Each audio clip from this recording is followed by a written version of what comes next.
it's TheMadQueen. Welcome back to the Queen's Lair. In this video, I'm going to be going over one of the other new heroes in the new faction Time Travelers. In my last video, I went over Moto. In this one, I'm going to be going over Batou. Batou. I cannot say these names. I keep terribly butchering them. But in the video, I am going to be going over a lot of information that the game has for us already, but just some predictions as well. This hero is not only new to you guys, but it's also new to me. I have used him a little bit, but I haven't got to use him a ton. So I'm hoping that with this video, it's going to help you make some decisions on whether or not you want to go for multiple copies of this guide during the event, if you want to spend some money or not. So hopefully I can help you with that decision. I'm going to be going over his strategy. We're going to go over his base stats, his abilities, and overall build recommendations and things of that nature. But like I said, most of this is going to be showing you what the game is already kind of telling you. I am going to be adding into that a bit, and I would like to say that it is pretty accurate for the most part, all of the information that the game is giving you. I would say that it's accurate up to about 85-90% because the hero is so new that some of the strategy and build recommendations and whatnot will probably change a little bit. They should really stay within the same realm of what they are, but as far as updates and things, we will not know the absolute best way to use these guys and build these guys until we've played with them for a little bit. But let's go ahead and jump into Batou. Oh no, it looks like my game is freezing a little bit. Let me, give me 1 second. Oh, there we go. I thought I was gonna have to restart it. So when we take a look here, we can see a lot of different information just right on this main screen. If you've watched my other videos, I like to rave about all of the information that they give us. It makes it to where decoding these guys and figuring out these heroes is not that hard, which is really great. So down here, you can see we have regeneration with charge.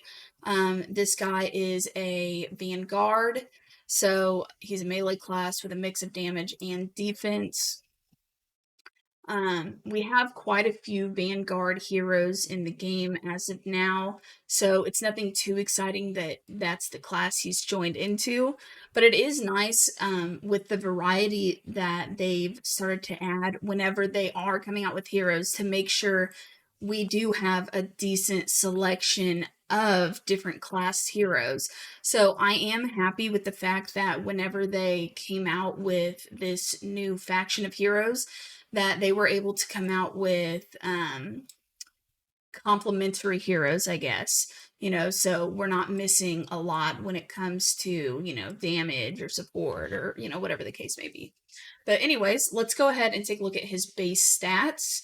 Again, this is going to be based off of level 240. If your heroes are not at 240, it's going to be a bit different.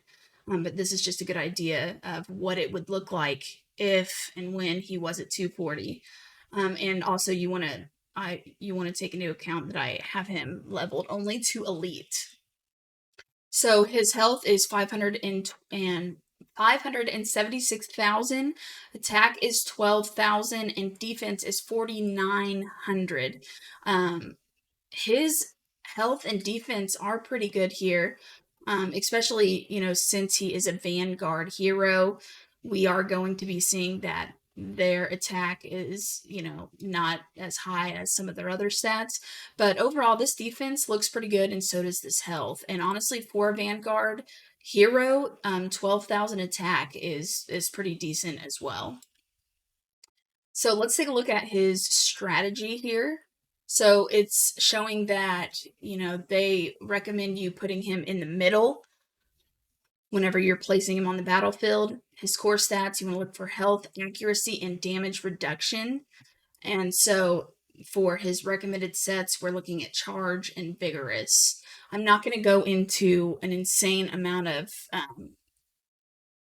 detail and go really in depth because a lot of this obviously you can read on your own in the game. But as we go down for commander recommendations, they actually don't have any yet. So that's something obviously that hopefully will change and be updated. And divine prototypes, as we go down, they have a few recommendations as well. And then when you look at team recommendations, they have him paired with, the other new hero. Then you can see where available modes. Oh, this hero, they're saying this hero is suitable for all game modes. So if that is true, that would mean that this hero is going to have a lot of utility, and it's going to be very versatile, of course. So, building out this hero and getting a lot of copies might not be a bad idea. Anyways, let's go ahead and take a look at this. So this is a rage hero. When it comes to trait, we have balanced or rage. So with rage, heroes use rage to cast their ultimate ability. Heroes will recover rage every time they are hit in battle. The more times they are hit, the faster their rage will recover. I really do like that they've added a second kind of trait. There for a long time, it was really just this balanced. I don't believe they actually even called it balanced. It was just like that's kind of how it was. But it's neat that we have this extra trait as well. And I think that with him being a vanguard, rage is going to work really well into that. He's somebody that needs to be sustaining a lot of damage, taking a lot of hits, and so, he's going to have a lot of defense and a lot of health. And with this rage, the more he's getting hit, the faster he's going to be able to do his ultimate ability over and over and over again, which is super, super nice.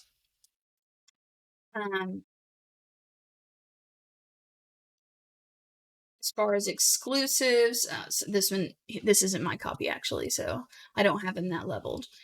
Here's some talents. Sorry, I forgot that this is just the general guy. I do have this here, by the way. But let's go ahead and take a look at the abilities that he has. So first, his ultimate ability is Operation Storm. He charges into the selected area.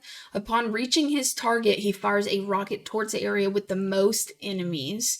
The rocket deals damage to enemies in a 3-meter range equal to 800% of his attack, and also has a 40% chance, which is affected by his accuracy.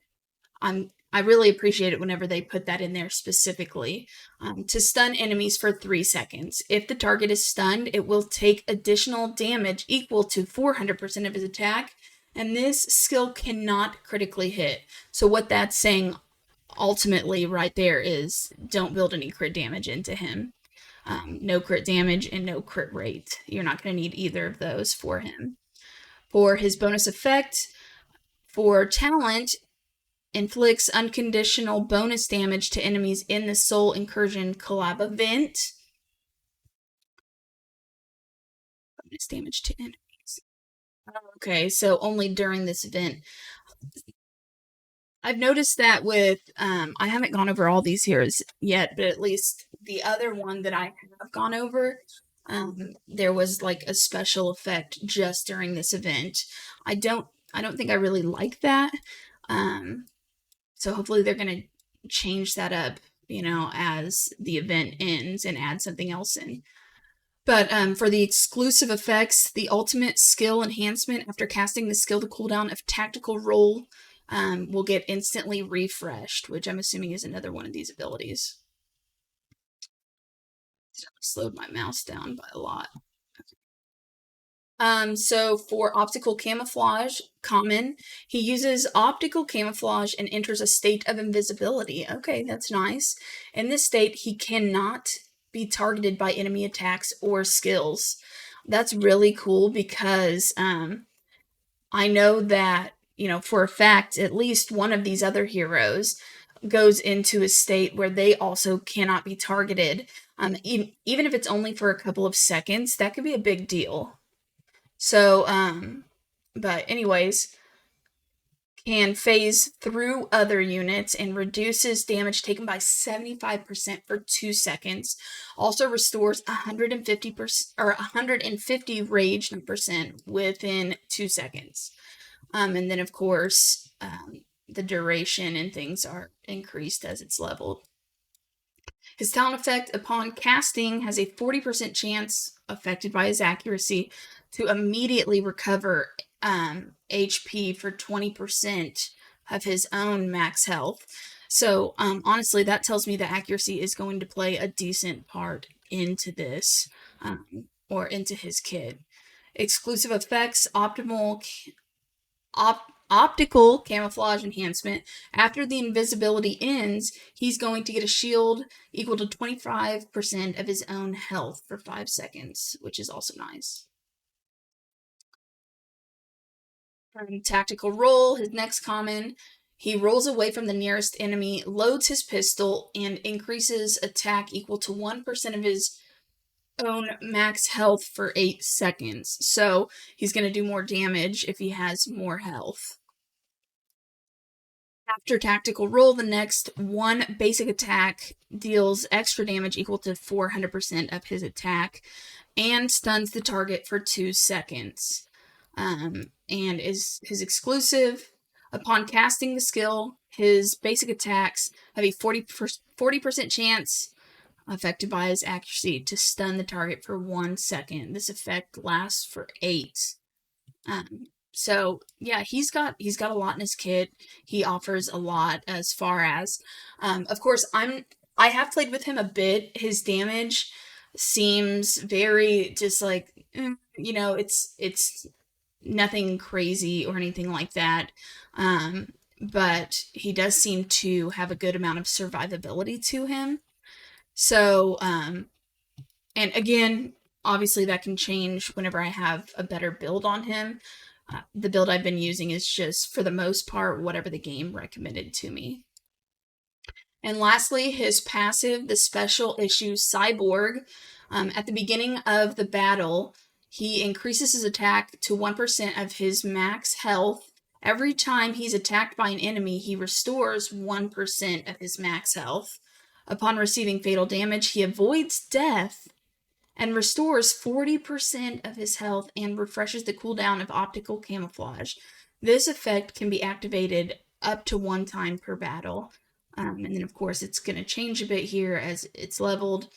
For bonus effects, under talent, if there are other public security section 9 heroes on the allied side of the battlefield, he takes 20% less damage. It doesn't say that there's a minimum number, so I'm assuming as long as there's one other person that's also in that same section as him, that he'll take less damage. Which is probably why they recommended, under hero recommendations, him plus, what's her name? Moto? I can't remember it exactly, but exclusive effects, special issue Cyborg enhancement. His death evasion ability can be additionally activated 1 time. Honestly, it seems like his kit would be good for PvP. That's what I'm, whenever I'm reading all of this, that's what I am, gathering the most. So I think this guy is, honestly, it's going to depend a lot, and I'm going to have to do a lot of testing, but without having a huge knowledge on him, I think that he's probably going to be at least a B tier hero. I think he's going to do decently well.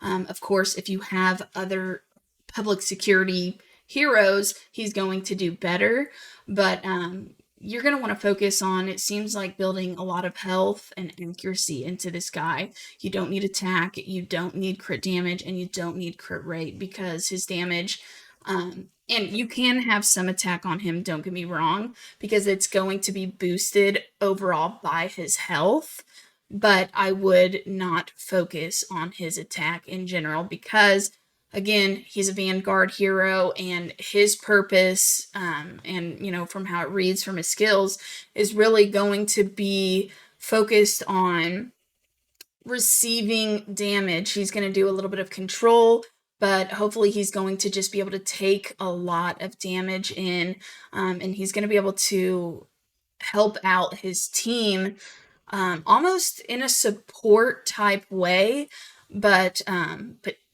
not exactly, if that makes sense. So I think he's going to be at least a B tier hero, like I mentioned. I can't wait to use him more and get some more copies of him. So hopefully, I hope with all this information, it helps you make a decision on if you want to summon for this guy or not. Let me know all of your thoughts, opinions, anything I left out, any additional information you want to add in the comments below. I'd be more than happy to have a conversation with you regarding this hero and what your thoughts may be. Thank you so much for watching, and I'll catch you in the next video. This video was brought to you in collaboration with Eternal Evolution. Download the game for free now in the iOS or Google Play Store. You can also use my personal game download code in the video description to show some support. Thanks for watching, and I'll catch you in the next video.